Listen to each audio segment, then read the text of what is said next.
Assalamualaikum warahmatullahi wabarakatuh. Kami dari kelompok 4 ingin mempresentasikan tentang penggolongan hasil tes, yang mana kelompok 4 beranggotakan saya sendiri, Nasrul Hakim, Mahendra Amarudin, dan Sibro Mulisi. Slide yang pertama adalah dibacakan oleh saya sendiri. Slide kedua akan dibacakan oleh Nasrul Hakim. Slide ketiga dan akan dibacakan oleh Mahendra Amarudin, dan slide keempat akan dibacakan oleh Sibro Mulisi. Baik, langsung saja slide yang pertama, yaitu pengertian tes.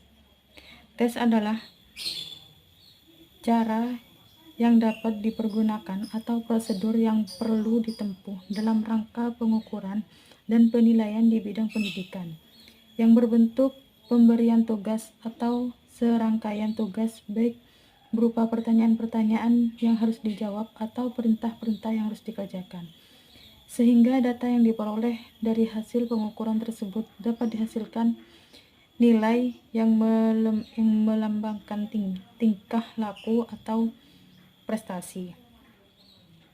Baik, slide selanjutnya akan dibacakan oleh Nasrul Hakim. Assalamualaikum warahmatullahi wabarakatuh. Perkenalkan, nama saya Nasrul Hakim. Saya sebagai pemateri selanjutnya untuk materi yang disampaikan oleh pemateri yang pertama. Baik, langsung saja, yaitu fungsi tes. Secara umum ada dua macam fungsi yang dimiliki pada tes. Yang pertama sebagai alat pengukuran terhadap peserta didik. Mungkin di sini dalam hubungan ini tes berfungsi mengukur tingkat perkembangan atau kemajuan yang telah dicapai oleh peserta didik. Setelah mereka menempuh proses belajar mengajar dalam jangka waktu tertentu. Yang kedua, sebagai alat pengukuran keberhasilan program pengajaran. Maksudnya sebab melalui tes tersebut akan dapat diketahui sudah seberapa jauh program pengajaran yang telah ditentukan atau yang telah dapat dicapai oleh peserta didik. Mungkin cuma itu yang saya tahu. Sekian dan terima kasih. Yang kedua yaitu rehabilitas. Rehabilitas berasal dari bahasa Inggris rehabilit, yang artinya konsisten. Ketika kita mengetes kemampuan seseorang atau menilai seseorang dengan dua tingkatan. Yang pertama, si pembelajar memiliki angka 7. Kemudian tes yang kedua, si pembelajar memiliki angka 7 juga. Berarti rehabilitas dia sukses atau konsisten, seperti itu. Yang ketiga yaitu tes praktikabilitas. Praktikabilitas ini adalah praktek yang dapat diartikan sebagai praktek yang tes yang praktis, sehingga dalam melakukan tes tersebut metodenya mengambil metode yang sangat praktis, di mana kebebasan kepada siswa dalam mengerjakan soal atau mengerjakan sebuah kemampuan dalam melakukan sebuah metode.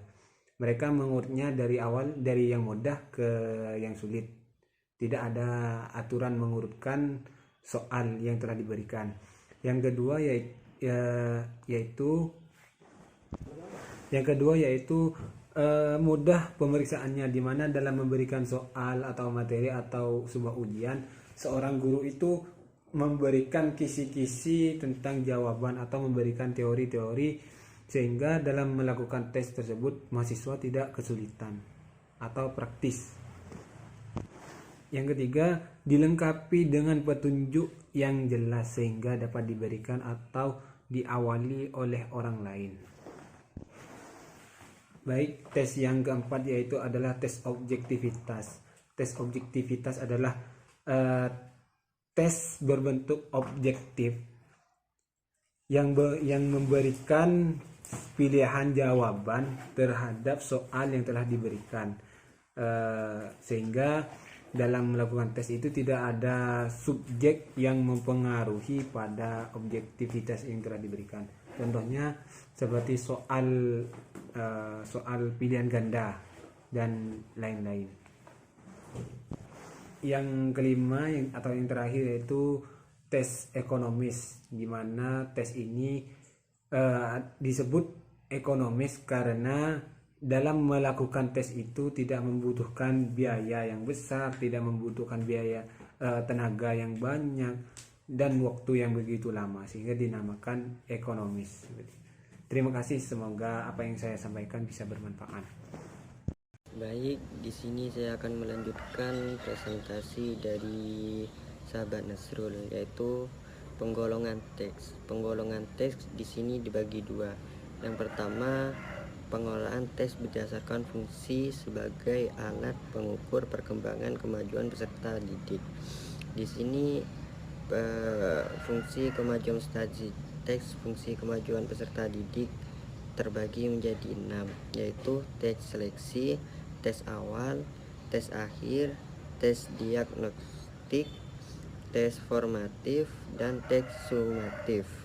Sedangkan yang kedua, tes penggolongan berdasarkan aspek psikis yang ingin diungkap. Dilihat dari segi aspek kejiwaan yang ingin diungkap, tes setidaknya dapat dibedakan menjadi 5 golongan. Yang pertama, tes inteligensi, yakni tes yang dilakukan dengan tujuan untuk mengungkap atau mengetahui tingkat kecerdasan. Yang kedua, tes kemampuan, yakni tes yang dilaksanakan dengan tujuan untuk mengungkap kemampuan dasar yang dimiliki oleh tes T. Untuk mengungkap kemampuan yang dimiliki tes T, lanjut tes yang nomor 3, yaitu tes sikap, yakni salah satu jenis tes yang dipergunakan untuk mengungkap kecerdasan seseorang untuk melakukan sesuatu respon tertentu terhadap dunia sekitarnya. Yang nomor 4, tes kepribadian.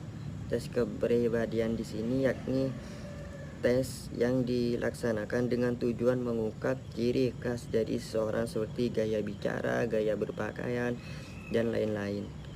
Yang kelima, tes hasil belajar, sering dikenal dengan istilah tes pencapaian, yakni tes yang biasa digunakan untuk mengungkap tingkat pencapaian atau prestasi belajar. Sekian dari saya, bisa dilanjut oleh pemateri selanjutnya. Sekian presentasi dari kelompok kami, kurang lebihnya mohon maaf yang sebesar-besarnya. Assalamualaikum warahmatullahi wabarakatuh.